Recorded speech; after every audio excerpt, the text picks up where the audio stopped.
To welcome you to the regular board meeting of the Wadsworth City School District Board of Education for Monday, March 10th, 2025.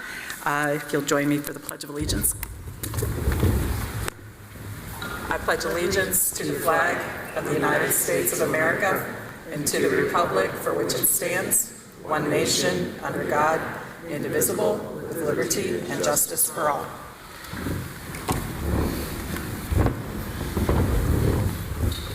Roll call, Mr. Beeman.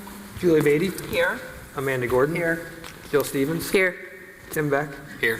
Carrie McComas. Here. Connor Godwin. Here. Okay, we'll move on to student and staff recognition. Dr. Hill. Thank you, President Gordon. At this time, I'm going to ask for our Students of the Month and principals to please make their way backstage. Board, when we conclude with the Students of the Month, there will be a presentation from the Social Studies Textbook Adoption Committee, certain members. So you may want to take your microphone with you in case you have any questions. We'll reconvene on stage after that presentation.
Good evening, families. My name is Sanana Kelly. I'm the principal at Franklin Elementary School, and we are so proud to announce that Edwin Bennett has been selected as March's Board of Education Student of the Month. Since kindergarten, Edwin has been a shining example of the Franklin way, consistently demonstrating leadership, kindness, and a strong commitment to helping others. Whether in the classroom or among his peers, he leads by example, making a positive impact on everyone around him. His dedication, work ethic, and character set him apart, and we know there are great things ahead for him. Edwin truly loves school, especially because of the friendships he has built with both classmates and teachers. One of his favorite memories at Franklin is the special moment when him and his sister Mina, who also goes to Franklin, were both recognized as Student of the Month. He was so proud of her. He still remembers his first days at Franklin, meeting new friends, and is grateful that many of those friendships remain strong today. His favorite subject is language arts, as he has a deep love for reading, and one of his favorite books is The One and Only Ivan, and if you've not read it before, you should. It's amazing. Outside of school, Edwin stays active by playing soccer, where he enjoys being part of a team and spending time outdoors. When he's not on the field, you'll often find him reading or making memories with his family. He loves exploring the outdoors with them, especially on hikes and trips together. When asked about his future, Edwin says he's still exploring his options. There's a big world out there, his words, and he's excited to discover what's ahead. Edwin looks up to his dad more than anyone, admiring his dedication to family, hard work, and love for adventure. He appreciates the time they spent together traveling and hiking and values the strong example his dad sets for the family. And here's what Edwin's teachers have to say about him. Edwin brings a positive attitude and a strong work ethic to our classroom every single day. He is always organized, prepared, and dedicated to doing his best. He's a true friend to everyone, and he's always willing to lend a helping hand. Edwin's commitment to excellence and kindness makes him a fantastic example of what it means to be Student of the Month. Please join us in congratulating Edwin Bennett on this well-deserved honor.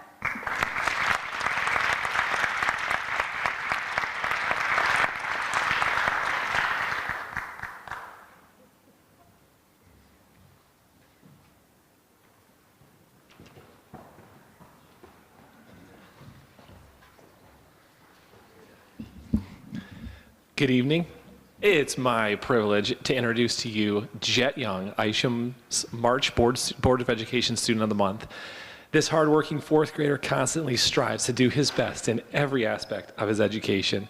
He approaches each assignment with dedication and a genuine interest in learning, consistently going above and beyond to understand the material. I've seen him in action when persevering through higher level math problems. A favorite memory at Isham for Jet involves these math problems. When working through a math problem, through a math program that we have, if he discovers an unfamiliar problem, he sends a screenshot to me, and we schedule a time to go over it. The coolest part is then we get to work together. So this last week, we were looking at mean absolute deviation and interquartile range, which I had to get on Khan Academy and look up, and we learned that together. So just some really fun memories together. Well, math is Jet's favorite subject. A favorite activity this year has been writing an opinion essay on why bugs should or shouldn't be served in the school cafeteria. And then they ate bugs in the classroom, which was pretty delicious. In addition to excelling academically, Jet is a kind and respectful classmate, always offering to help and support others around him. His perseverance, even in the face of challenges, sets a wonderful example for his peers. His advice to younger students is this: try your hardest, don't give up no matter how hard it gets, because you can do hard things. This type of mindset is something that sets Jet apart from his peers. Outside the classroom, Jet participated in chess club and also actively is involved in soccer, demonstrating teamwork, discipline, and a positive attitude. He wishes to be a professional soccer player when he grows up. He lives with his parents, 2 dogs, Reginald and George, spelled with a J. And the person he looks up to most is his dad. And he highlighted this awesome memory when they won a soccer tournament together with his dad as the coach. Jet truly embodies the qualities of a role model and is such a well-deserving recipient for this month's Board of Education student. We look forward to seeing him continue to succeed at Wadsworth City Schools. Please help me congratulate Jet Young.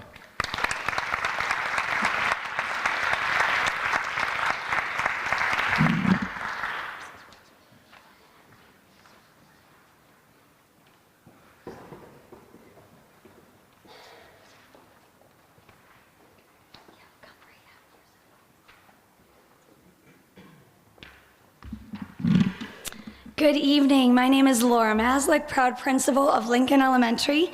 I am pleased to introduce to you Elliot Ramsey, Lincoln's March Board Student of the Month. Elliot is the daughter of Logan and Megan Ramsey, an older sister to Connor and Benny.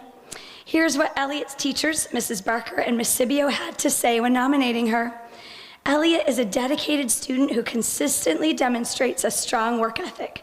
She arrives in class daily with a positive attitude and is always ready to learn. Her interactions with her peers and the school staff are thoughtful and considerate. Elliot exudes quiet confidence but doesn't hesitate to ask questions when necessary. She represents the values of care, honesty, and respect, and is an excellent role model for the Lincoln Grizzly Way. We are so proud of her effort that she puts in every day. Elliot's favorite subject is writing, especially fiction. She loves it because it allows her imagination to run wild. She enjoys the creative process, saying it calms her down. At home, she keeps a writing notebook where she records all her best ideas, and currently she is working on stories about a princess who goes on adventures all around the world. When Elliot is not at school, you can find her playing lacrosse outside or hanging out with friends in the neighborhood. They love to gather at the neighborhood tree and play together. Elliot's favorite color is baby blue. She adores anything by Taylor Swift, and her favorite dessert is her mom's homemade chocolate chip cookies. Looking to the future, Elliot dreams of becoming a published author. She wants to write children's books about princess adventures and hopes to become an entrepreneur, possibly creating her own line of food products. When I asked Elliot who inspires her, she said, "My favorite author, Mary Pope Osborne. She's the creator of the Magic Treehouse series." Elliot is currently on her 46th book in the series, and she insists on reading them in order, even if she has to wait for the next one to be returned to the library. She will always be grateful to Mrs. Reeves, her second grade teacher, who's actually here tonight, and Miss Wiles, her second grade student teacher, who introduced her to the series back in second grade. Elliot has been hooked ever since.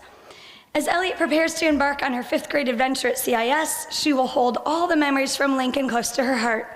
Her best advice to everyone: she says for kids and adults alike, is to never stop reading and writing. Elliot says, and I quote, "Reading can inspire you to write, and everyone should get the chance to let their imagination run wild as a writer." We know Elliot will thrive in this next chapter as a 5th grader. Keep being amazing, and remember, Elliot, you are smarter than you think, braver than you seem, stronger than you feel, and you can do hard things. Will you help me congratulate Elliot Ramsey?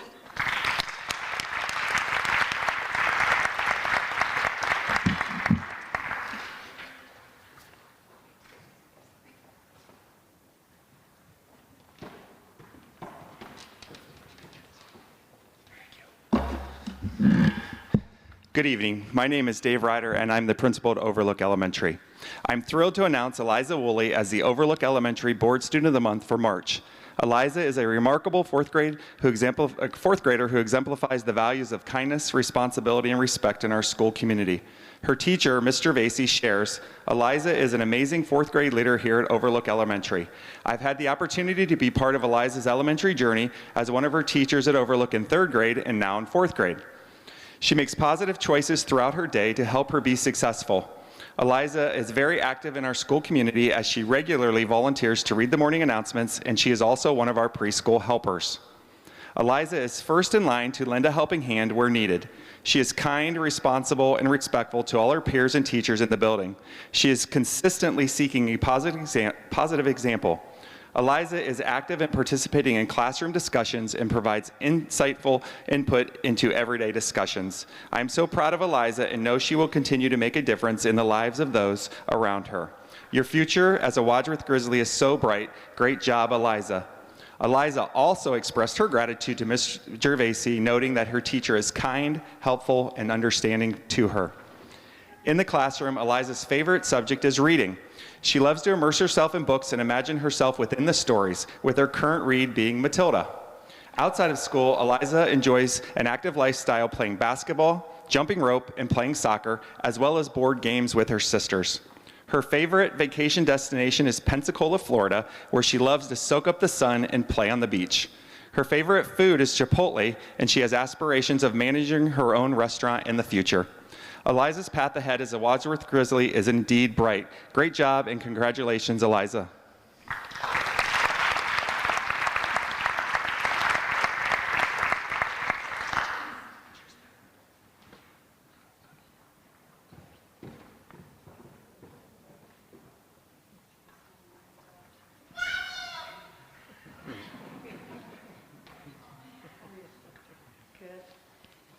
Good evening.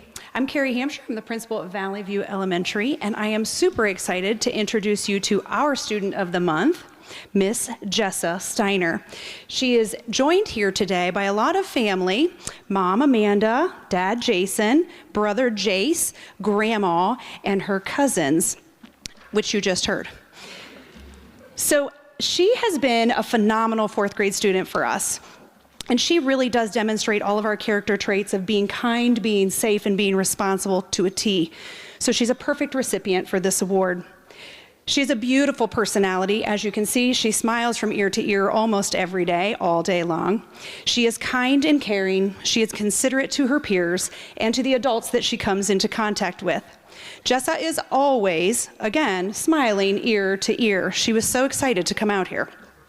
She's willing to lend a helping hand at all times. She's extremely patient. She shows this when she's offering assistance in guiding her classmates with finishing their tasks. Another way, which we love, is that she offers up her recess time to volunteer and organize and complete activities with our students in our multiple handicap unit. She says it's a great time to see the joy on their faces when she comes in the room. When she's not at school, she participates in Girl Scouts and cheerleading. Jessa also enjoys hiking and likes to go rock climbing at Kendall's Cliff. With her family, Jessa likes to participate in game nights and her favorite game, Girl Talk. Cooking and baking is another hobby that she enjoys doing with her mom and her sister. And when she's with her dad, she really loves watching movies. But most of all, she likes to read. When Jessa leaves Valley View, she hopes that everyone has a smile on their face. When she's older, she wants to be a mom and a singer. We know that Jessa is going to have an amazing future. Watch out, Grizzly Nation. This little cub is ready to roar. Congratulations, Jessa. We are super proud of you.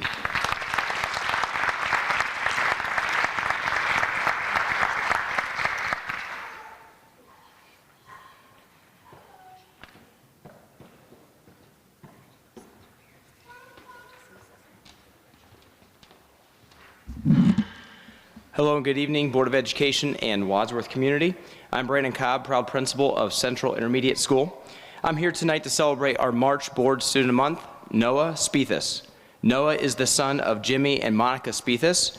He's a 6th grader and was nominated by his teachers, Mrs. Arbogast, Mrs. Moore, and Mrs. Sheehan. And before I continue, I also want you to know Grandpa calls him Two Socks. Here's what his teachers had to say about Noah. Mrs. Arbogast, Mrs. Moore, and Mrs. Sheehan are pleased to announce Noah as March Board Student of the Month. Noah brings positivity, kindness, and determination to our team. He's been a model student since the first day of school. In the classroom, Noah takes his academics seriously and always gives his best effort. Noah follows expectations and always leads by example. Outside of the classroom, Noah is an excellent football and lacrosse player. He applies the same determination and motivation to his athletics. He's always working hard to be the best he can be. Noah deserves this title not only because of the drive to succeed, but also because of his natural inclination towards kindness. He demonstrates that success and kindness are not mutually exclusive. We are so proud of Noah and look forward to following his success throughout his academic career. Please help me congratulate CIS March Board Student of the Month, Noah Spethis.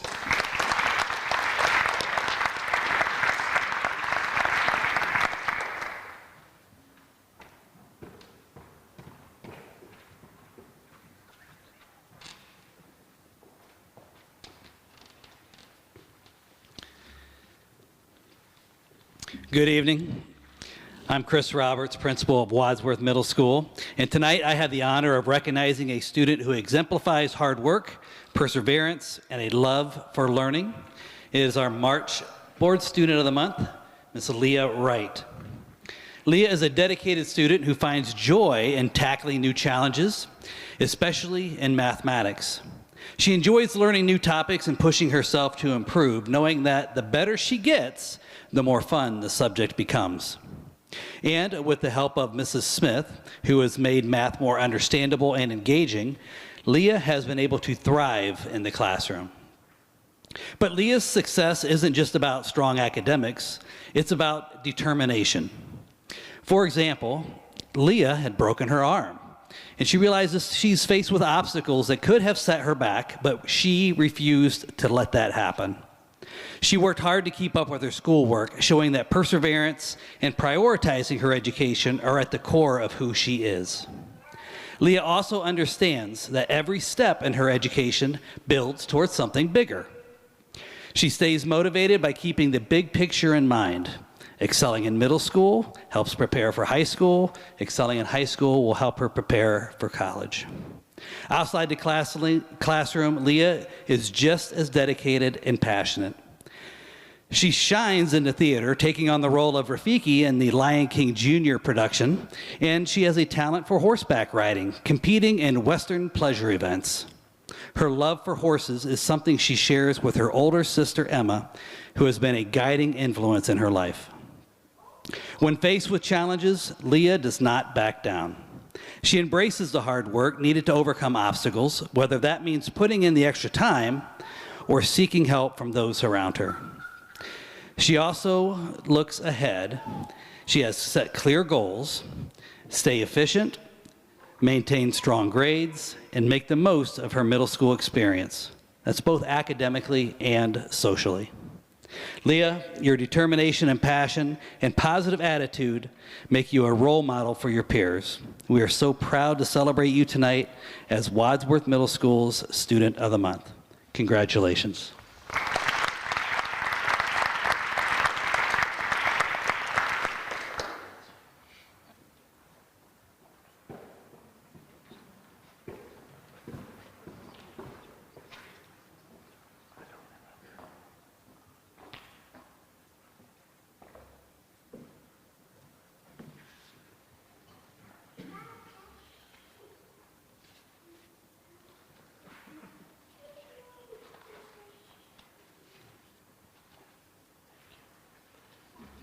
Good evening.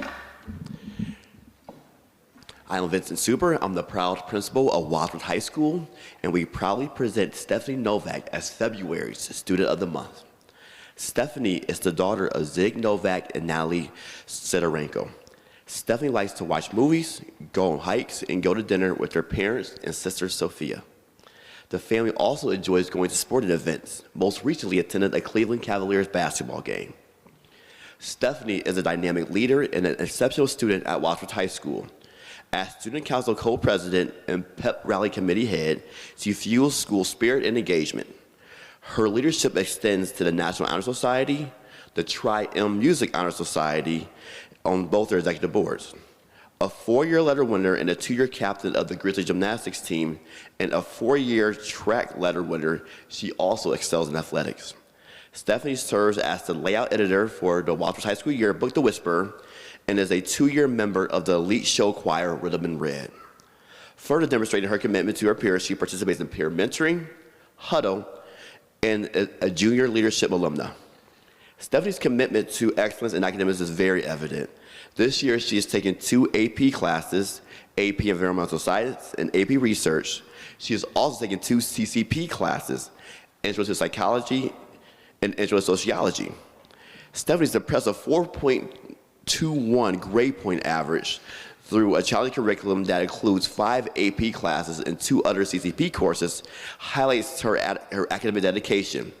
This achievement, coupled with her active involvement in a variety of school events, showcases her commitment to our school. One of Stephanie's teachers, Mr. Mark Schoonover, had this to say about her. Stephanie demonstrates many traits that make her Student of the Month. Driven in her education, selfless as a leader, and compassionate as a volunteer in our community, Stephanie brings her many talents to all the sports, clubs, and activities she is involved in at Wadsworth High School. I have had the pleasure of being her English teacher for 2 years. She is the first to participate and offer great insights during class, but she also works hard to help bring out the best in her classmates. This positive leadership and dedication to academics will serve her well as she graduates and heads to college to do great things in the future. I am proud of all that she has accomplished, and Wadsworth High School should be proud to have Stephanie as Student of the Month. After graduating high school, Stephanie plans to attend college, but is undecided about where. In college, she plans on majoring in either political science or marketing. She also plans on doing track in college, specializing in the pole vault. Please join me in congratulating Stephanie Novak.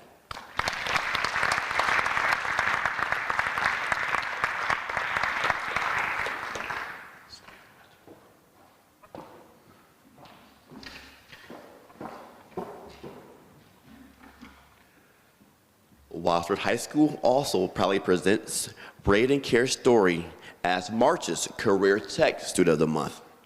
Braden is the son of Todd and Beth Care Story. Braden enjoys laughing and making jokes with his parents. He also likes to annoy his little sister. Braden is an excellent student at Wadsworth High School, excelling both inside and outside the classroom. Braden is a member of the National Technical Honor Society. He has earned 2 letters in soccer for the Grizzlies. He was also recognized as honorable mention for districts and honorable mention All Suburban League. He has also lettered as a member of the basketball team.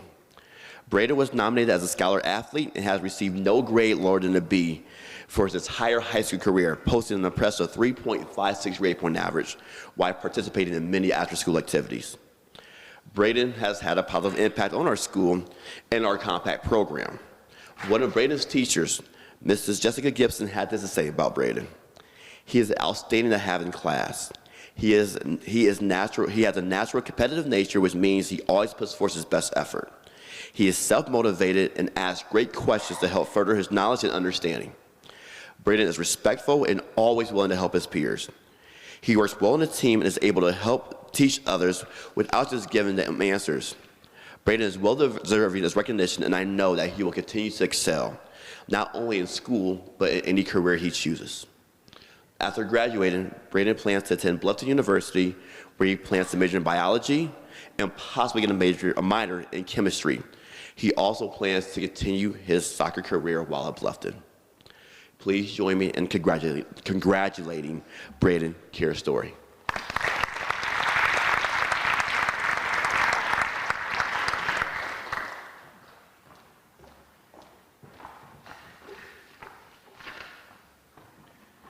And finally, Wadsworth High School is proud to present Abigail Kearns as March's Student of the Month. Abigail is the daughter of Blake and Tanya Kearns. Abigail loves going on adventures with her parents and 4 brothers, Gabe, Mason, Dylan, and Jacoby. As a family, they enjoy going on hikes, playing pickleball, and riding their bikes in the park. Abigail is another standout senior who demonstrates exceptional leadership and commitment across a wide range of activities. She is a student council co-president and the National Honor Society Executive Board. She also provides education through peer support through Grizzly Leaders, Hope Squad, and peer mentoring. She's also lettered in show choir and drama and is a current track athlete as she embodies herself as a well-rounded student. Her achievements have earned her the Share Cluster Award for the most outstanding senior. Abigail's dedication to her academics is also impressive. This year, she has taken 3 advanced placement courses, AP Environmental Science, AP Economics, and AP Research. Throughout her high school career, she has taken a total of 7 AP classes while actively participating in many school activities. Abigail's exceptional 4.2 grade point average, combined with challenging coursework, is a testament to her hard work and commitment to her education. One of Abigail's teachers, Mrs. Kaylin Davis, had this to say about her. Abigail Kearns is a 4-year choir member, 3 years in her top ensemble, Rhythm and Red. She is also the alto section leader. She has participated in multiple musicals and dramas in her tenure at Wadsworth High School. Outside of the performing arts, Abby is the co-president of Student Council, overseeing the executive board. She also volunteers her time in Huddle, Hope Squad, Tri-M, and National Honor Society, all while maintaining a 4.2 grade point average, taking the most difficult courses, and while staying very active in her community. It is our honor to recognize Abby as the March Student of the Month. After graduating high school, Abigail plans to go to the University of Akron to major in leadership and human resources. She will commute to campus and is looking forward to getting involved in student government and many other student activities. Please join me in congratulating Abigail Kearns.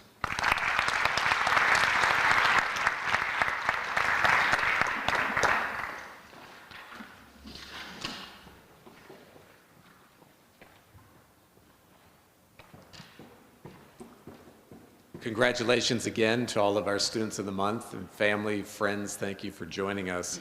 At this time, we're going to transition to the business portion of the meeting. We have a presentation upcoming on some textbook adoption recommendations for social studies. If you came just for the Student of the Month presentation, while you're more than welcome to stay for the rest of the meeting, you're also free to leave at this time. Thank you.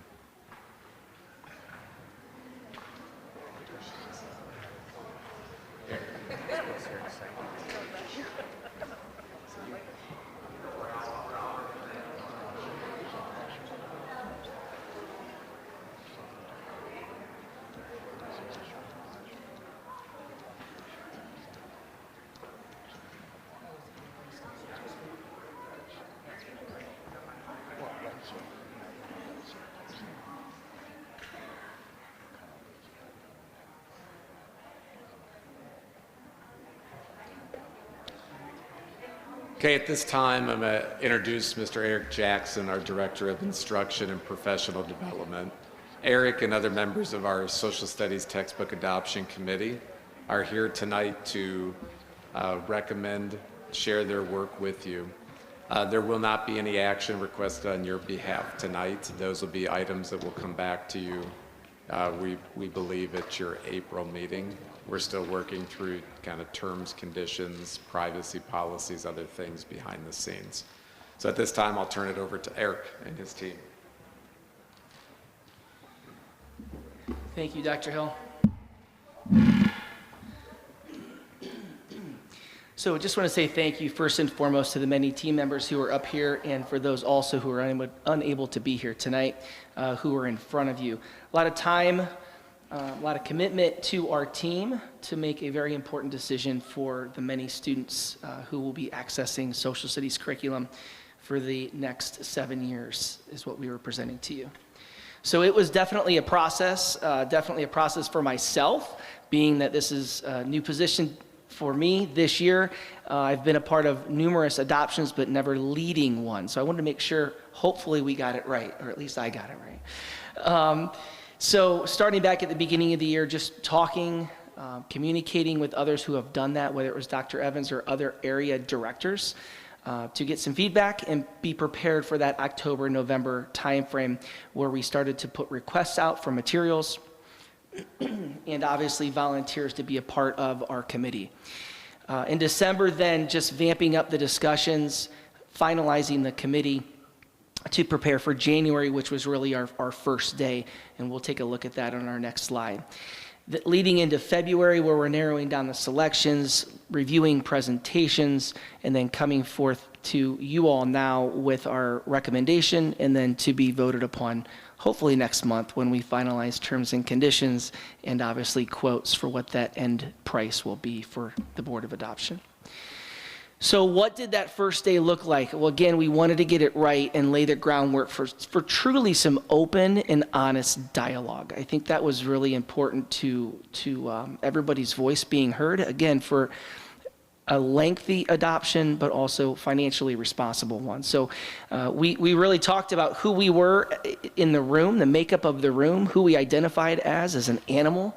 Hopefully you remember some of that. Whether they liked it or didn't, that was the pool of candidates of animals that we had to pick from. But just recognizing the different personalities and leadership styles that were in the room, because that really led to the next part of it, which was what is social studies, knowing and understanding that, excuse me, sometimes we have to have tough conversations with our students in our classrooms. We can't just look past it. We have to be willing to have those conversations. So we had a lot of open and honest dialogue about a variety of different things. So that worked out very well.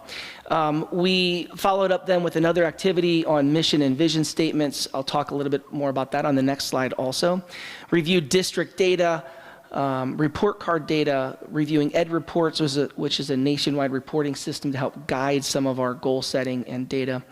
Looked at a variety of different rubrics, selecting one that could really be used K-12 to narrow down our curriculum, assess and narrow down our curriculum, as well as our presentation rubric or guide when our publishers were coming in to present, and then rating those presentations as well, ultimately coming to the end goal of bringing something to you all. So as I said, when we came up with our mission and vision statements, we really wanted to be cognizant of where Wadsworth City Schools was as well, and align with what you all have established. So the mission statement being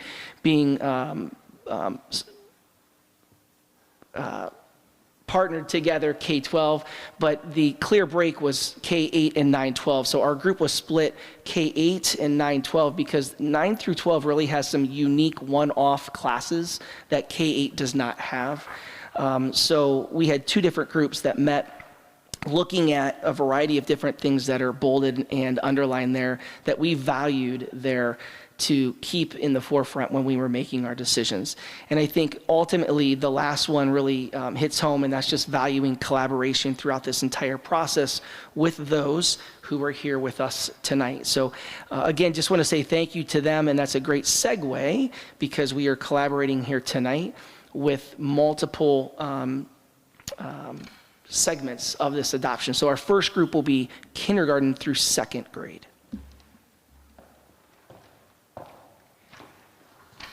My name is Autumn Reeves, and I'm here tonight as a K2 choice. First, I want to say thank you to Mr. Jackson for his guidance, for his leadership. This was my first adoption committee, but it was fun. I knew my voice was heard, and I knew my concerns were heard, and I really appreciate that. K2 choice is TCI. We chose TCI for the engagement. It provides hands-on activities that are captivating for young learners while fostering collaboration and critical thinking skills. Additionally, the curriculum is thoughtfully designed to instill strong character traits in students while fostering a sense of community and civic responsibility. It ties into our Character Strong, so it'll be nice to have something that goes together. TCI's purpose is to provide colorful primary sources online and in textbooks that include interactive maps, realistic photos, historical documents, and so much more. When you get into their online piece, there's just so much that we can show our kids without actually being there. TCI enhances learning experiences through digital features in many ways, included differentiate levels of text, multiple languages, engaging voice read-alouds. And as Eric knows, this was one of our, we don't want a robotic read aloud. We wanted something that was very engaging for the elementary level, and ready to teach and editable slideshows and assessments. The TCI content is created by educators, intended for educators to foster a flexible, differentiated learning environment. And TCI has easy access to one-on-one professional development for the life of our adoption. And we as K2 really appreciated that.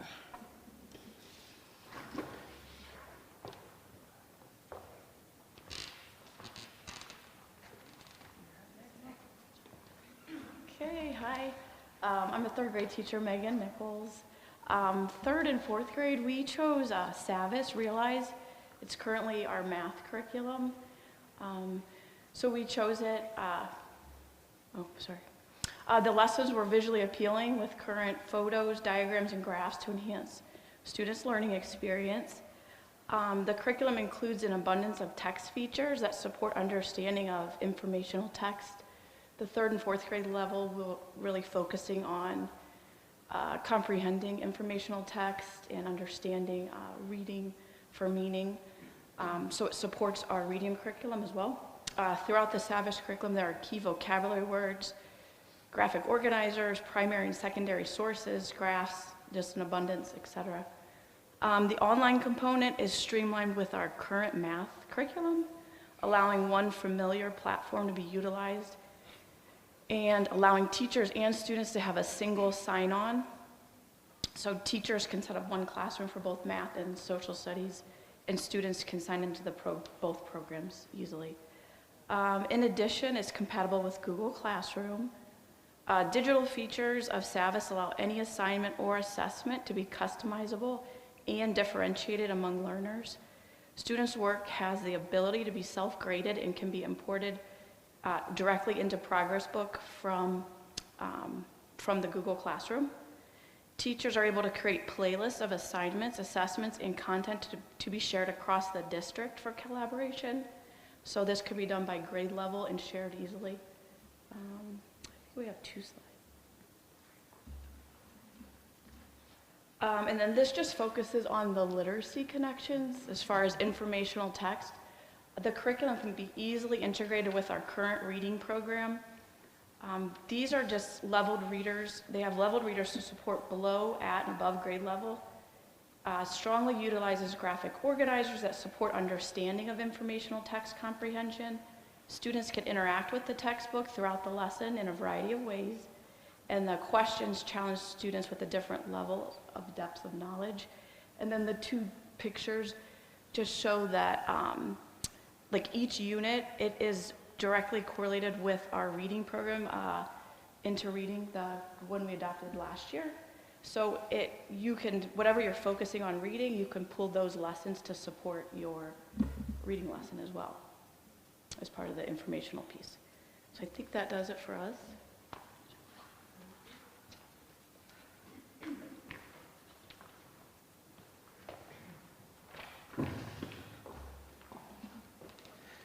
Okay. All right, good evening. I'm Shannon Schmidt. I'm here with Steph Bever and Patty Back, and we're the 5-6 team.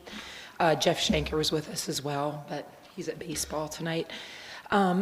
We have selected Gallopade for our choice for curriculum.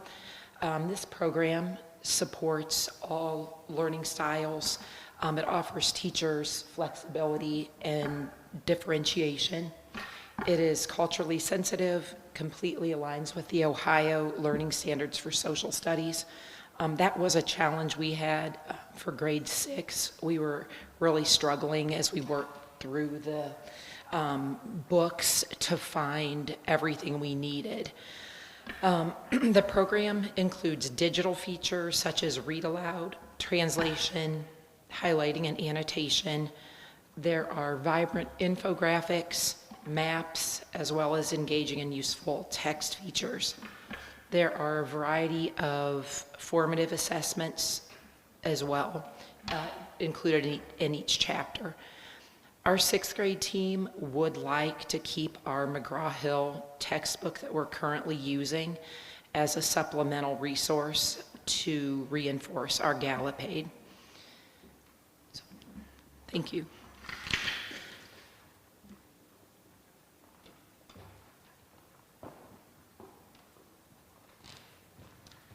Hi, I'm Karen Shrub. I teach 7th grade social studies. I'm going to represent the middle school.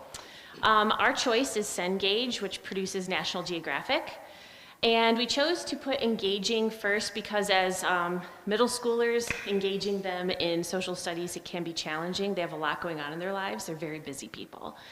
So every lesson is visually appealing, presented directly, but with multifaceted approaches. Very classic National Geographic beauty with all of the pictures. The perspective, we thought that this was very important. It's very diverse in its perspective. The content's presented by a panel of writers and consultants, as well as supported by 36 different modern-day explorers. And it's really interesting to see them out in the field actually collecting the data that's in the book. The images have purpose. The timelines, the maps, the text features all drive the concepts in which you're looking at in the text. And one interesting thing is, as I was listening to all the kids having their awards today, they're explaining their hobbies. That's one of the things that you see in the textbook is a profile of a person, all of their hobbies, all of the things going on in their life, but it might be about Genghis Khan instead. Wouldn't you like to know what his hobbies are? The work is organic. Geography is taught in context with the lessons. The dates are delivered in context consistently. Timelines are embedded with pictures that make sense to the students. All of the lessons are only 2 to 3 pages. Again, engaging them, holding their attention span. Digital features are just absolutely perfect. They have a map generator that you can continuously overlay maps so the kids can see the impact of different things and how they go together in life. Student selected text level was very important to us because we didn't have that before. The students can select to increase or decrease by 200 lexiles. Test generators that sync directly with pair assessment, AKA Edulastic, if that's what you're referring, like you're used to.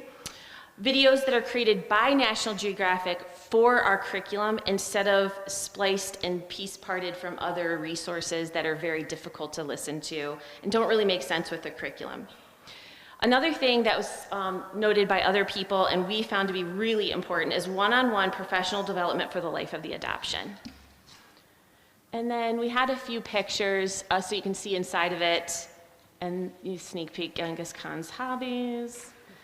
You can see the tools of samurai. And then one of the things we did in the middle school is we actually set our book next to National Geographic and asked the kids to respond with a few of their opinions. And you see some of their quotes there. They really liked the human story aspect of it, and they really liked all of the information that it provided visually. Thank you.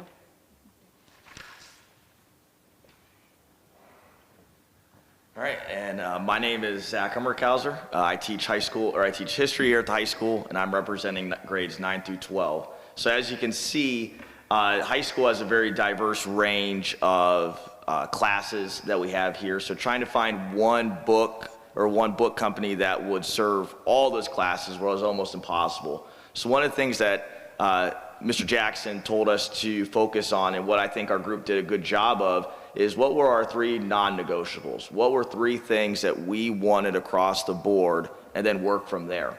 So the first one we looked at was quality textbooks. Obviously, we knew the textbooks were going to be up to date, but one of our things that we were really focused on was having a classroom set of books.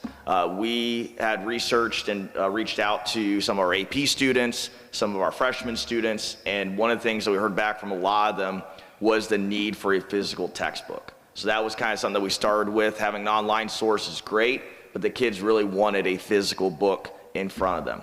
And speaking of an online textbook, we wanted it to be user-friendly. We know, especially with our freshmen in modern world history, if they can't get to the textbook within a matter of a few clicks, they're going to get distracted, they're going to give up. So the books that we found with the online component, do a tremendous job of just 1 or 2 clicks. You're right there, the online textbook. It's really easy to navigate, which we think will keep students engaged there when we need that. And then finally, we're looking for flexible resources. We wanted resources both in physical and online components, not just for the students to use, but also for us teachers. We teach a lot of these classes, and for some of these classes, we've had teachers teach them for 10, 15, 20 years. So finding activities, finding test generators, customizable slides, those were some of the things that we really found prevalent in a lot of these companies that we decided with, and a lot of those activities will fit well with the style of our teachers with that.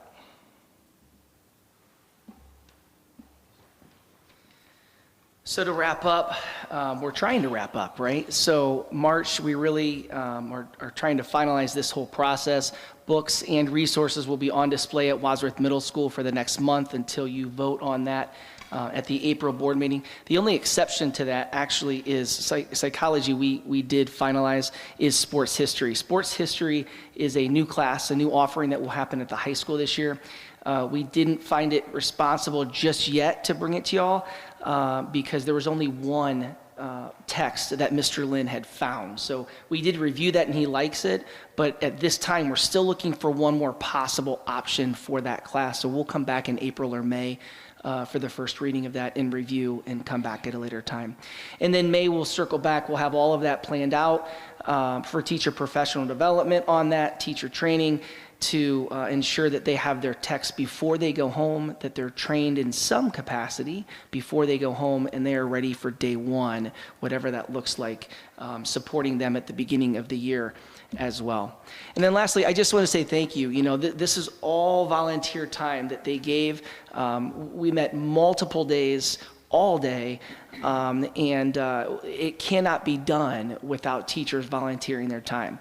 And that's challenging. We all know that's challenging, even principals in the back, trying to get them covered in order to come to that to the middle school and gather and collaborate and communicate and just have open dialogue about, a very pointed discussion and conversation that we have in order to make the recommendation to you all. So just want to say thank you to our team and our principals for supporting them in order to meet multiple times. So at this time, that concludes our presentation, unless you have any questions for us.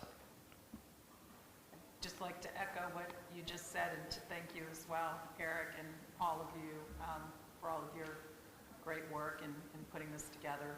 Just really appreciate your time and effort for sure. So. Yeah, it was interesting. I've been on a number of adoptions, but this one had some natural breaks that I don't think we had anticipated at the start. We thought maybe it would be a K4 and a 5.8, but we really let the resources and obviously the staff then reviewing that dictate what is best for our students, and this is where we landed. Did the, and I'm trying to remember our last book adoption conversation,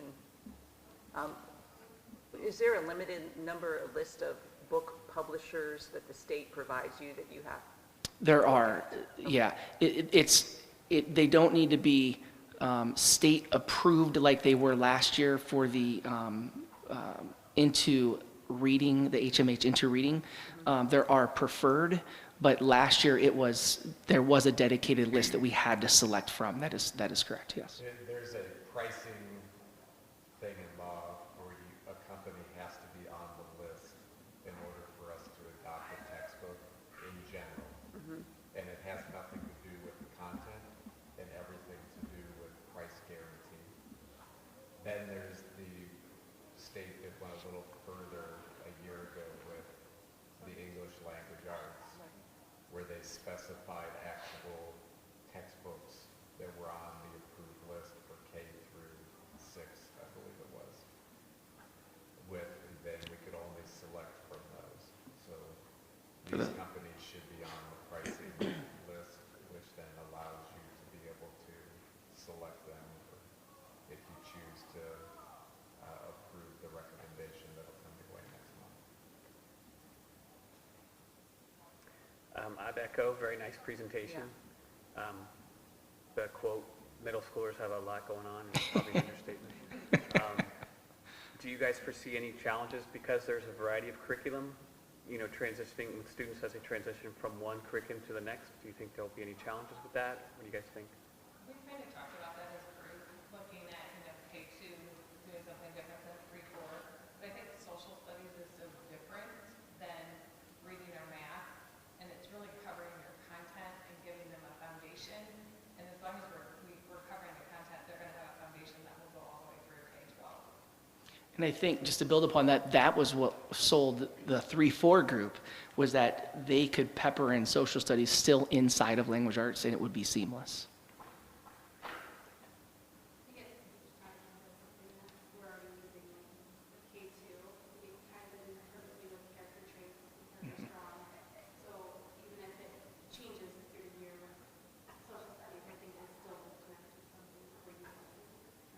When they get into the middle grades, the curriculum becomes very diverse from one another.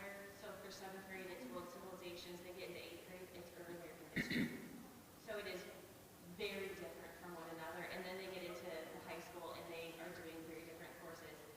And same when they're at the at CIS. Once they start getting out of the K-4 world, their curriculum is quite different in social studies year to year. It doesn't necessarily cover this group of years and then pick up where they left off. And as far as pricing, have we seen preliminary pricing? Do we think we're in a ballpark? Do we anticipate any issues like that? I think we'll be okay. Okay. I hope, I'm like, I'll do this and say, I think we're going to be okay. I'm a tough negotiator, so I think we'll be okay. Go get him, Eric. We've seen him in the meetings, and he's like, so what are you saying? Yes or no? We'll be okay. Great. Thank you all for your hard work and dedication. Thank you. Yes, thank you very much. Thank you.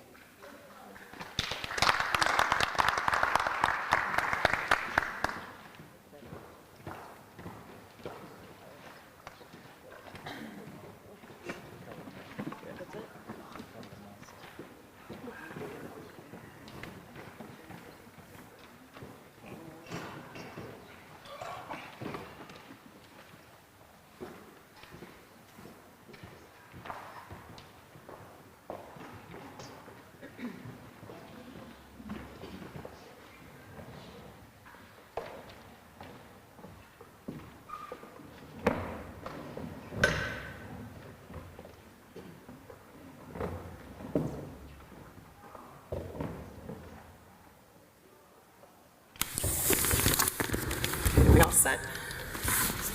Right, Andy will continue to administrative items.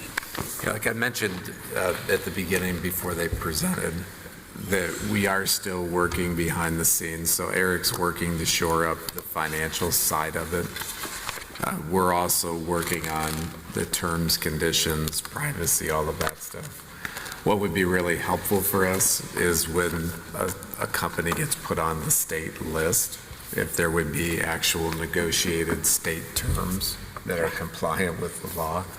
Unfortunately, there's not. So Savis is an example. We have board-approved terms already, so that's done. But a company like TCI, the other Gallopade, we're working through. And then Cengage, we had to, from experience, not the easiest to get changes. So in 2019, our legal counsel was involved, which if we negotiate 100 terms, 99 of them we're able to do without legal involvement. But we had legal involved with Cengage in 2019, legal involved again with Cengage in 2021. And now we're back to where we were. The legal counsel for Cengage that worked with us has left the company. So it looks like we're back to square one with them. So if anything's going to hold up timing on this and missing the mark on the timeline that we have presented, it'll be not being able to get these terms to where they need to be, where you can actually consider something that's legally compliant. But we're optimistic that between now and that April meeting, waiting that will happen. So we've tried to cut to the chase with Cengage and just say, let's schedule legal because we're not getting anywhere. So we're working through that. But again, I want to thank Eric and the team for all of the work that they've done. And hopefully you'll see a full inclusive list at the April meeting. Thank you. Next item for tonight is a discussion. So you have a policy 5113, which is inter-district open enrollment. Inter-district open enrollment then would be the ability for students to apply that do not reside in the Wadsworth City School District. So historically, long before my arrival here, the state has had districts choose an option, and there's three choices. You can choose to not accept inter-district open enrollment. You can choose to accept, we call it contiguous, but I think the actual language of the law is adjacent school districts. So if your district touches us, we can consider if we, with our current policy. There's also a third option, which is to allow a student in any district in the state to apply. When we get into inter-district open enrollment, there's no additional cost, like transportation as an example. We can allow a student to ride an existing route if there's room, but we're not going to another district to transport a student here through open enrollment. We have a policy revision that needs to be considered. There was a recent change in law to allow for open enrollment applications for anybody whose parent is active duty military in the state of Ohio. So my understanding is even if a district has a policy that doesn't accept open enrollment at all, they now have to consider based on criteria that's allowed through law and put it into board policy. They have to consider applicants. So taking the opportunity to look at the revision of that policy, there had also been some question about should we change ours to be anywhere in the state rather than just contiguous or adjacent. So rather than bring a first reading of a policy to you from the committee, we bring it here for discussion tonight with then future action asked on your behalf one way or the other, because the policy has to be revised to include the military stuff. So from a standpoint of how we do inter-district open enrollment, I can't find records that we've ever been able to accept anybody below the middle school. It's because in your policy, the law allows for reasons that you can deny if you offer it. And one of those is class sizes and program capacity. So there's very limited reasons. We can't, with open enrollment in general, we can't pick and choose, we'll take you, we won't take you. There's limited things like if you've been suspended 10 or more consecutive days in the school year, I believe it is, leading up to it, we can deny. But we can't say your attendance is no good, we're not going to accept you, but we'll take the next kid, as an example. We do not use open enrollment in ways that either remove our ability to save cost or add additional expense to the school district. So our primary focus, said a different way, is our resident students, and where we're able to accept open enrollment through the criteria in our policy and guideline is when we have spaces that we believe are available where we could add additional kids, where we don't have the ability to say we're going to eliminate a position in lieu of adding kids, because it's not at that level where we can do that. But we're also not bringing in additional staff because of the open enrollment. So my suggestion to you would be is that if there's a desire to change it to allow inter-district applications to come from any student that's in a district in our state of Ohio, as opposed to adjacent or contiguous only, I don't think that changes anything for us. It could change where they apply from, but I don't think it's going to change how many students we accept at the end of the day through the process. So I don't see a downside to making that change if that's a change that you would like to make. But I wanted to bring that here for discussion, like I said, before we just bring a revised policy for you to consider. So I'm happy to answer any questions or listen to whatever discussion needs to happen to get some direction on how to move forward. Do you have any idea of implications of that from a numbers perspective? No, usually what happens is we're able to accept the applicants in the initial wave at the high school level. Where we end up closing is as we get closer to the start of the school year or into the school year and we make decisions that we've reached our capacity limit. So I can't predict how much larger that pool of applicants could be. I would just tell you that we would follow what's in the policy, and if all things are equal in the policy as we consider, where we cut off then becomes a timestamp issue.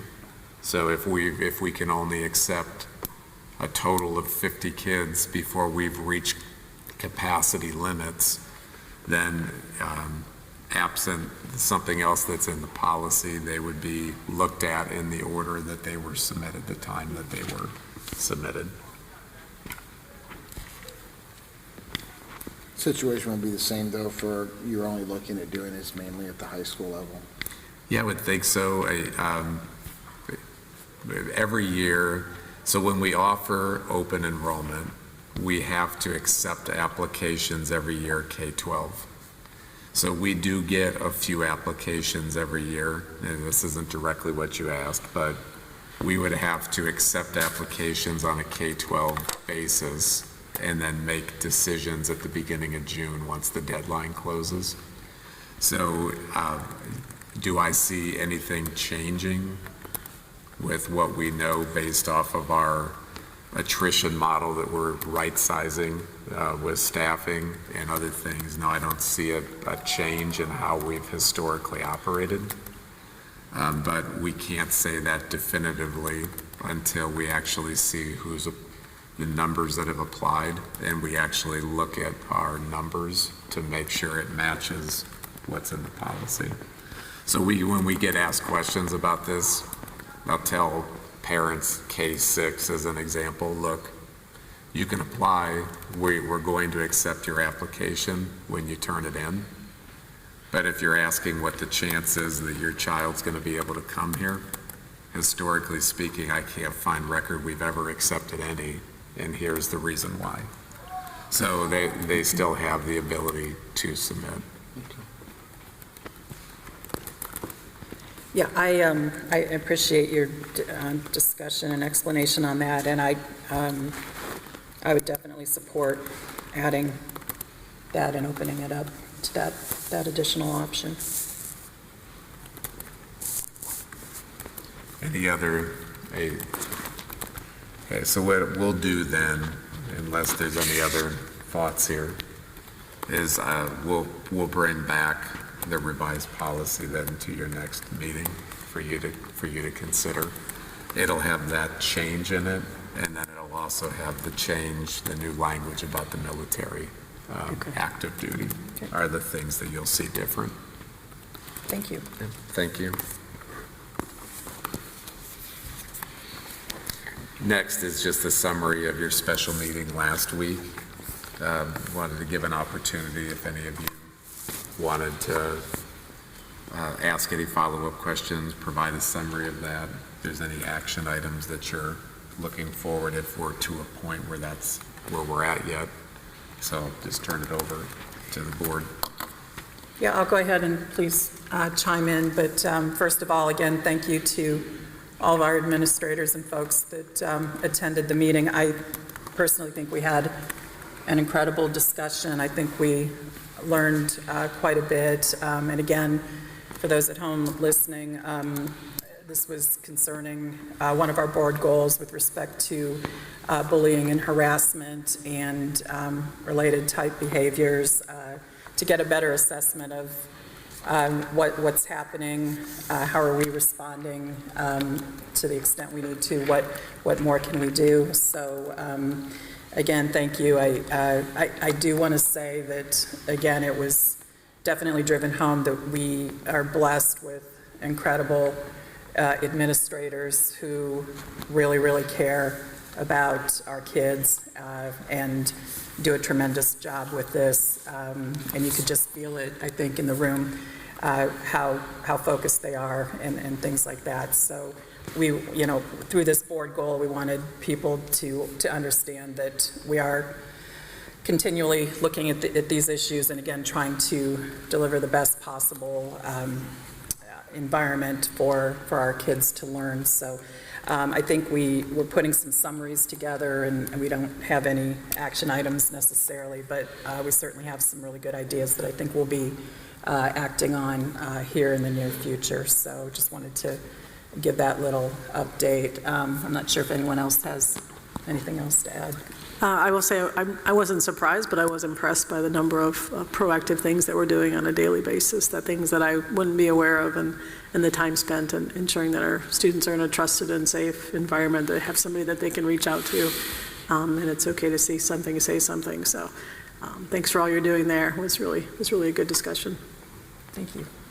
Yeah, and I certainly want to echo what Jill and Amanda had said too. I mean, we do have extraordinary administrators, and actually in talking with Mr. Cobb today before we took our tour, he thought it was a wonderful discussion, and also suggested that perhaps we, as we do with the PTO presidents, we meet more than once a year with our administrators and have a meeting, so maybe to talk about other issues and other discussion items. So I think that was a fabulous idea, and I think that's something that we should pursue. Would agree. Anyone else? Okay. Thank you. Thank you. Okay, next, one of your goals this year involves the board building tours. So we kind of historically looking at these, there's been times where you've scheduled between 2 days trying to get into every building. Over the course of time, it's kind of evolved into, most recently, that we did like 3 in the spring, 3 in the early fall, 3 the next spring type thing, and so it was really spread over the course of a year before you cycled through all of what are the 9 buildings now. So I wanted to bring back to you to see where it is that we want to get something on the calendar. We can set this up whatever way that you would like to. We're probably best to try to get into the month of May with testing, state testing and stuff. If the options are April, May is probably better for us. But I'm going to ask, as we have discussion on this tonight, if your building is mentioned as one of the buildings that the board's going to tour, and you hear a date that's a conflict for some reason, please speak up. Okay? I think it was 2 years ago, 2 springs ago, you started breaking them up by going to, it was the high school, the intermediate school, and at that time, Grizzly Academy wasn't there yet, but you toured what was going to become Grizzly Academy at the administrative building. I think you've since gone back, if I'm not mistaken, and seen Grizzly Academy. But if we're looking to just kind of pick up where the cycle left, I would suggest to you that it's probably the high school, the intermediate school, maybe Grizzly Academy, or maybe we slide another school up. If I don't know though, if you're going to break these up and do some spring, some fall, some the next spring, you may want to consider waiting on the intermediate till we're in the new building, unless you have a strong desire to see it one last time while they're in the old building. It may be something that would be more, you may enjoy that, better to see everybody in the new building next fall. So I'll go ahead and turn this over to let you figure out what buildings you would like to see, and then we can work to find a date or dates that will work for that. Okay, chime in. For the high school? I think we'll do it for the high school. Okay, and unrelated to these scheduling, we usually get something for the compact in the spring as well, right?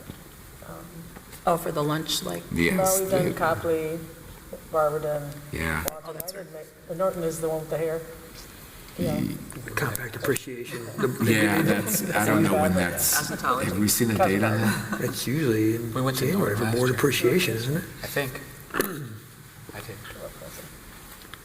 I'll have to check with Bill on that. I can check on that. They have something coming up later this, let me pull out the calendar here, next week. Next week they have I think it's a stakeholders breakfast at 7:30 at Copley. But I don't know if that's what it is. No, usually they do that at board appreciation. It's usually during January. I imagine Yeah, with I'm Bill not being sure out about that. most of the fall, you probably just didn't do it this year. If there's something you'd like to see with the compact, I'm certain we could figure that out and get it scheduled. So if that's something you'd like for the spring, whether it's here or programs in other buildings, I'm sure we can make that happen. Well, if we do the high school, we can just tag it onto that too. Yeah. Okay, thanks. Okay, did we want to wait for CIS until it becomes Yes. WI? Until it becomes or Wadsworth WIS? Intermediate School. Okay. WIS. Okay, what other schools would you like to add to this round? Jill, is there a program in the compact that you'd like to? I think the order we did them, I would like to go back and see the Copley one again. The Copley? Okay. So we can maybe arrange that for the same day. And include lunch, absolutely. Maybe we can finish with lunch over there. That could be the last part of it, if that, or start with lunch, depending on which part of the day you schedule these. So the high school, the programs at Copley. Do we want one or two more? Or is this good, and then we'd add some more in the If fall? we're doing this all in May, I think. It's probably asking a lot, yeah. Yeah. I agree with you. Okay, So we look at you good with that? Yeah, yeah. I'm just saying, we have a few more lunches which can be building visits due prior to the actual building visit. But, I mean, I'm trying to think what lunches we have left, so. And so forth. Okay. Yeah, I think this is good. Start. All the elementary just breathe a sigh of Silent. relief back there. Blame you. Hey, Vincent, so we're looking at the high school then. I talked about the testing in May being better than April. Is that accurate for the high school? May's better? Okay. April's better just because when first going to schools in late start days, May is just Okay. depending on what day it is, what filter we have going on. So I can Years are gone. What about May 1st? Kind of April, kind of May. May 1st. It's a Thursday. It's a delayed start day, Vincent. Of course it is. It's late start All right. day. Those are on my calendar. That's not good. We have the Medina County Military Commission ceremony. Okay. Is there another day? April 17th, I'm just winging Good, better just shoot them out. That's just before Good Friday, maybe? Does that day present a problem for the high school, Vincent? So Thursday, April 17th? Yep, I'm good. Does anybody have a conflict with that?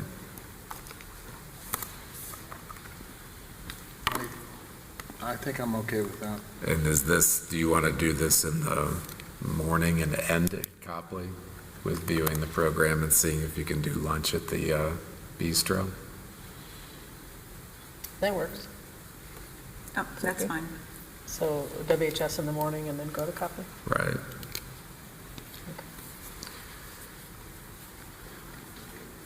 Could we just hold the morning right now? Yeah. And then we'll coordinate with Copley and Vincent on what time's best. But is there a window that morning that we need to work within, or is it the morning. The morning, whatever works best for the Okay. two schools is good with me. All right.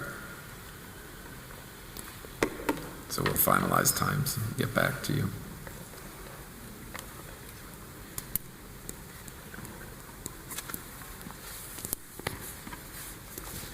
Okay.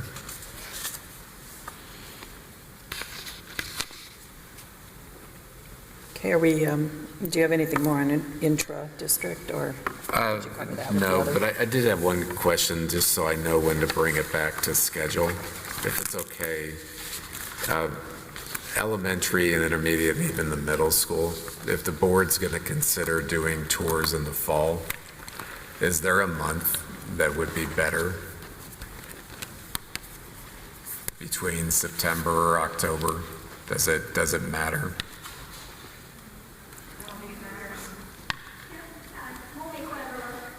So should I put on maybe the August board agenda then to schedule fall tour dates? Is that Yeah, I think that's enough good. advance notice for Yeah, you to be that's able a good to? tickler, yeah. Okay.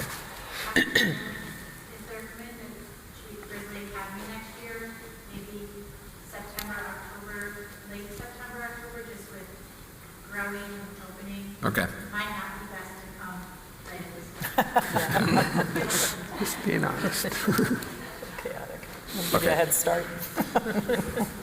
The intra-district open enrollment, item E, and then item F, the kindergarten registration. That's just information that those periods of time, intra-district starts on the 14th and goes through March 31st, where we'll accept applications for decisions that will be made at the beginning of August. And the kindergarten registration is ongoing. There's detail on the detail sheet with the agenda. There's links to all of those items, if anybody needs them. Okay, I'll be there. Okay, we'll open up to public participation, going once, going twice, and sold. Okay, did you get a chance to get a breath there, Yeah, I did. Andy? Okay, administrative items. All right, so personnel consent, we have one item with a number of things underneath it. I also want to note, while it's not something that you'll vote on this later, want to take a moment under the ratifications or resignations you'll see later to thank those that are resigning from positions or retiring, in particular Sandra Ryan and Tammy Bozak, who are both retiring here at the end of the current school year. We just thank them for their service. With the item in front of you right now, it's personnel consent item number 1. I will note that we also, on the addendum that came out today, added 2 items to your ratifications that you'll consider later that are personnel related. So I'm happy to answer any questions you have, but this time I recommend to you personnel consent item number 1. Okay, can I get a motion in a second? So moved. Second. Okay, any discussion or questions? Roll call, Mr. Beaman. Amanda Gordon. Aye. Jill Stevens. Aye. Tim Beck. Aye. Gary McComas. Aye. Julie Beatty. Aye. Okay, action consent items 1 through 5 for your consideration tonight. Just a couple things. Item 1 is a number of policies. They're on for a first reading. With approval, they'll come back for a second reading and a formal adoption. Most of these are driven by changes in state law. Item 2, this revised special education model policy and procedure resolution. There's extensive detail written about that on the detail sheet, but we're carving out a few things that are in Ohio's model policies and procedures that we're suggesting while we adopt their model, we don't follow the 4. And that's all. All of these items are written about. If there's any other questions, I'm happy to answer. So at this time, I recommend to you action consent items 1 through 5. Okay, may I get a motion in a second? So moved. Second. Any other discussion or questions? Okay, roll call, Mr. Beaman. Jill Stevens. Aye. Tim Beck. Aye. Gary McComas. Aye. Julie Beatty. Aye. Amanda Gordon. Aye. Thank you. Okay, thank you. Okay, moving on to the items of the treasurer, Doug. Just two items tonight. The first one, you heard us talk earlier about, Dr. Hill and I presented to the Medina County Budget Commission, so this is actually the end result of that. That first item is determining the rates and amounts as determined by the Budget Commission. So happy to report back that they did certify all of our levies at the actual effective millage rates, and by you adopting or approving this, that kind of finalizes that process. And then, of course, your financial reports. Okay. May I get a motion in a second? So moved. Second. Any questions? Okay, roll call. Doug? Tim Beck.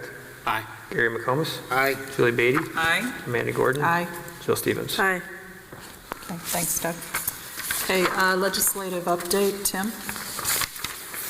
So there are close to maybe 50 plus House bills or Senate bills related to education that are under consideration right now. I don't know if that's standard or not. It seems like a lot, but the most pressing one that perhaps might affect us is House Bill 96. And House Bill 96 is the governor's budget proposal for fiscal years 26 and 27. This is in part how public schools are funded. And once that report was given, there are 340 of the public school districts in the state, which is about 56%, are projected to receive a reduction in funding over the biennium compared to fiscal year 25. Unfortunately, Wadsworth City Schools is one of those schools, and for fiscal year 26 and 27, we will at least are projected to receive a reduction of $2.5 million compounded.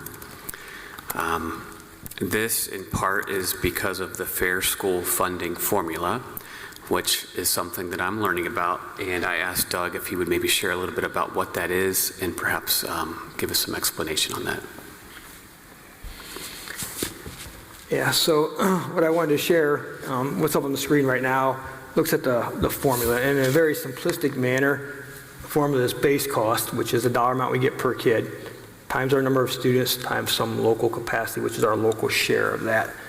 The issue with what the governor has proposed and what is being considered right now is the base cost, which is right now comprised of data from fiscal year 22, is not being updated. So they're not recognizing the fact that our cost increased. The cost of educating students has increased, primarily driven by personnel costs. So obviously our personnel costs go up each year with our negotiated agreements. They are not recognizing that inflationary factor. However, the other side of the formula is the local capacity, or our local share, what Wadsworth is responsible for. So what I mean by that, if our base cost, let's say, is $8,000, we don't actually get $8,000. They said that's $8,000 is what it costs to educate a student. Of that, Wadsworth is responsible for a certain percentage, our local capacity, our local support. So let's say that's $5,000.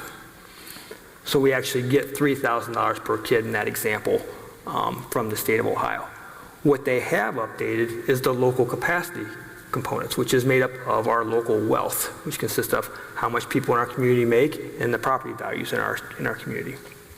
So if they are increasing our local capacity, they're recognizing inflation, but they aren't increasing the input factors on what it costs to educate a kid.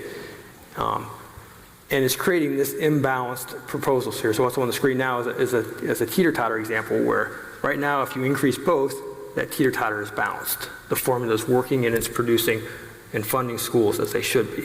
If you only address inflation on one side of that formula and not the other, it becomes imbalanced, and that's what we're seeing, and that's why you're seeing so many districts, 50-some% of the districts in the state of Ohio, receiving less money from one year to the next, is because they recognize the base cost or the inflation on the side that, let's just say, benefits the state because it's our local capacity, saying Wadsworth should pay more to educate the kids per student, but they're not recognizing inflation on those input factors.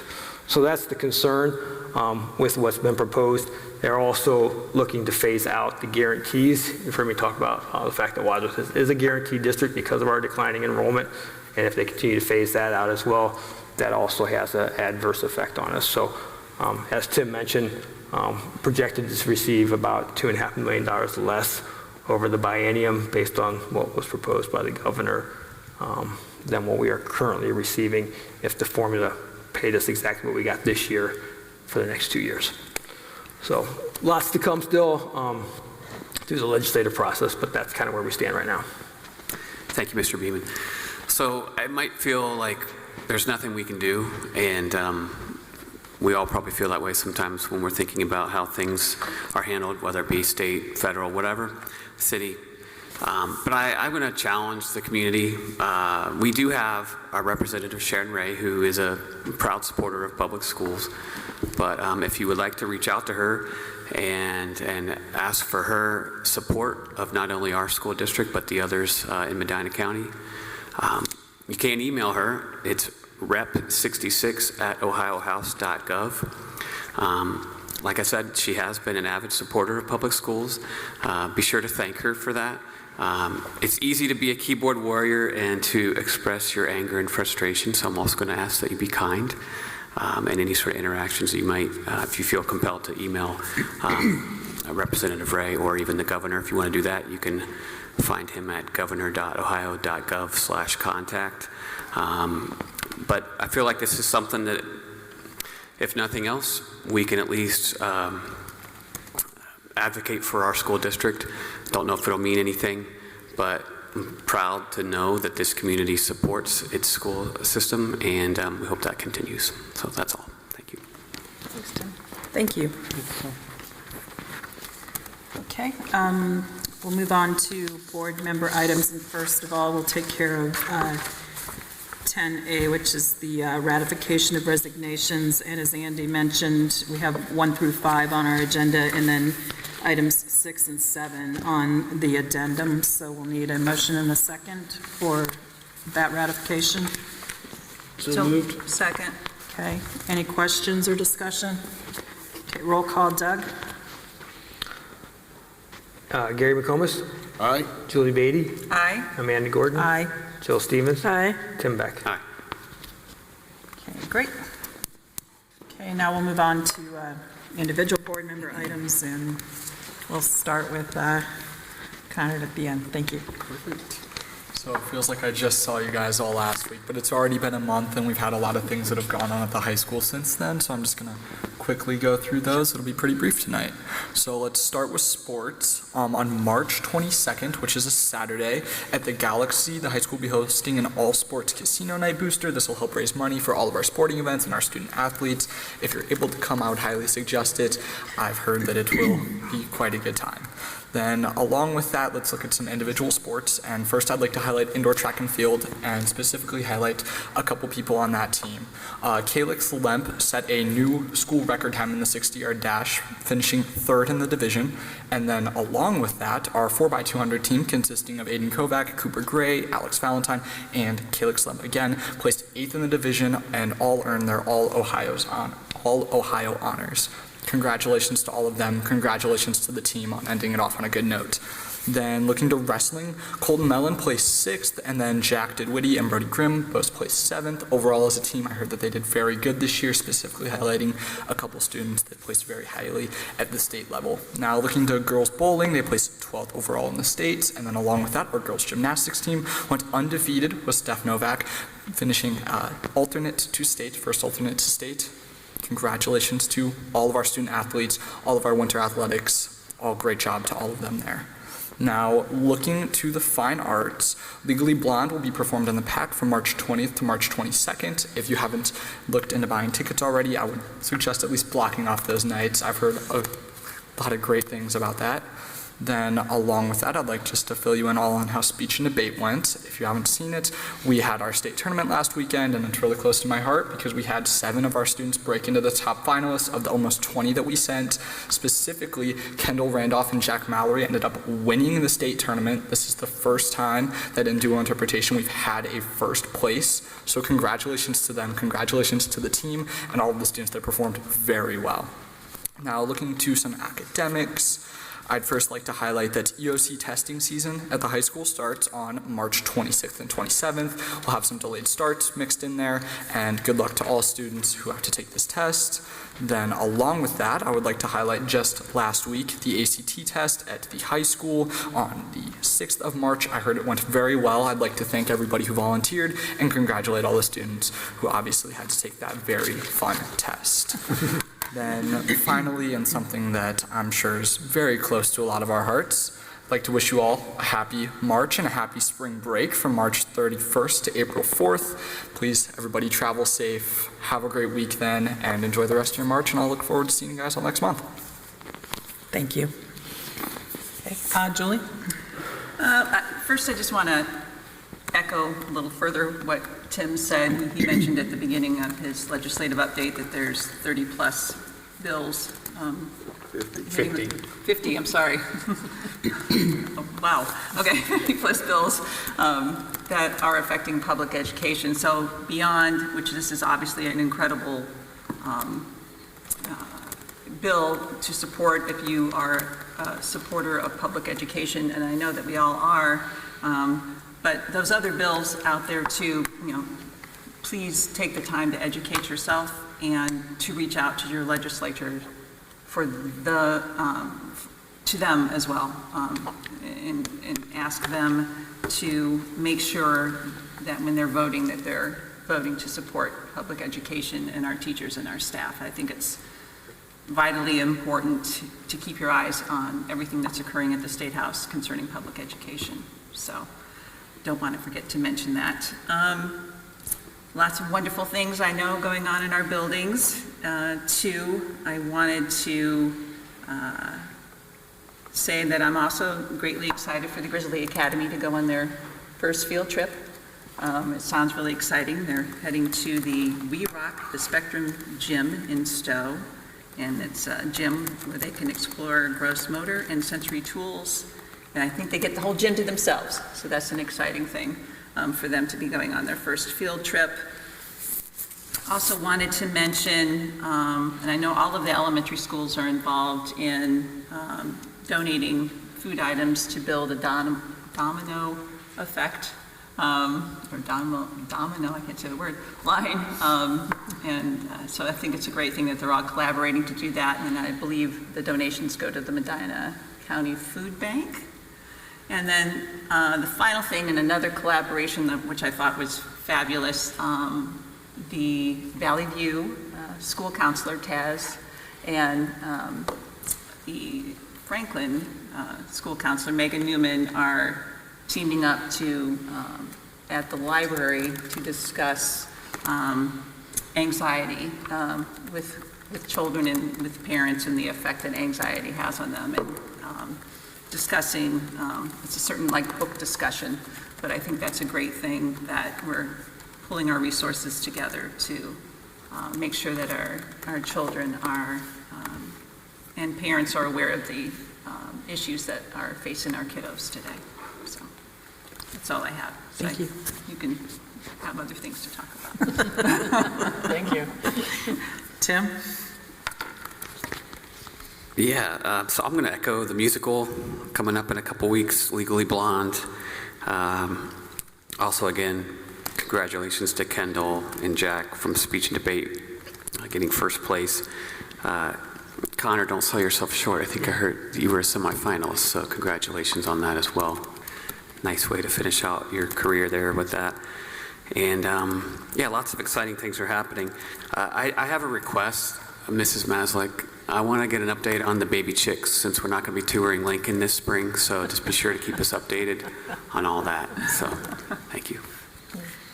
Okay, that's good. Jill?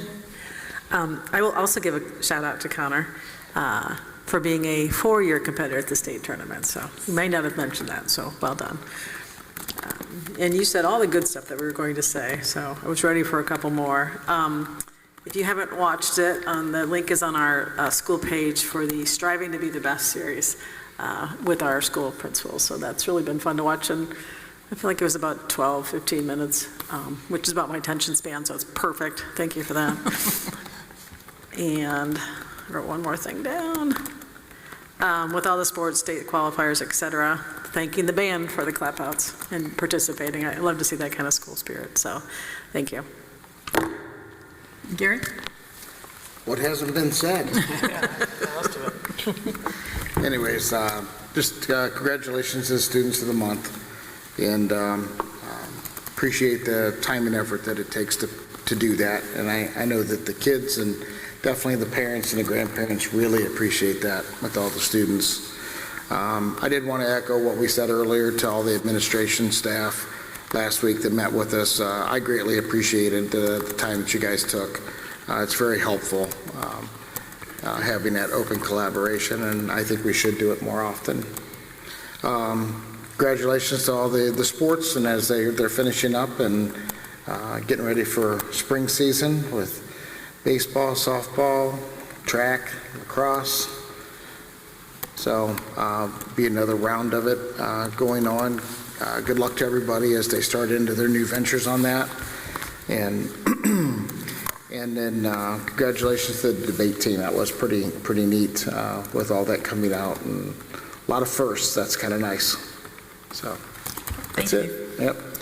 Yes, definitely echo to Mr. Humble down there at the end. Congratulations. Really proud of you, and you should be really proud of yourself as well. So, and then, yeah, we had the rolling Grizzlies, the bowling Grizzlies, indoor track wrestlers, gymnastics. It's just been so much fun watching everybody and their accomplishments and representing Grizzly Nation so well. Just very proud of all of them, as well as our speech team. The book drive event that Valley View put on in cooperation with some of the kids in North Carolina. I wanted to watch it more than twice, but I was tearing up each time. But it just brought such warmth to me, and I just wanted to congratulate all of you for such a fantastic job and really helping to make a difference. So I wanted to say kudos there. And then I don't know if you saw, but I saw a video with the spring fling with the student council, I believe, and the seniors. Some of them can really bust the moves. It was quite neat, and it looked like our kids were having a really good time as well. And speaking of bust the moves, where's Mr. Cobb? Did he have to leave? There he is. He gets the Fred Astaire Twinkle Toes Award this week for his video on stage, so congratulations. Okay, if anyone has anything else, okay, we're going to move on then to executive session.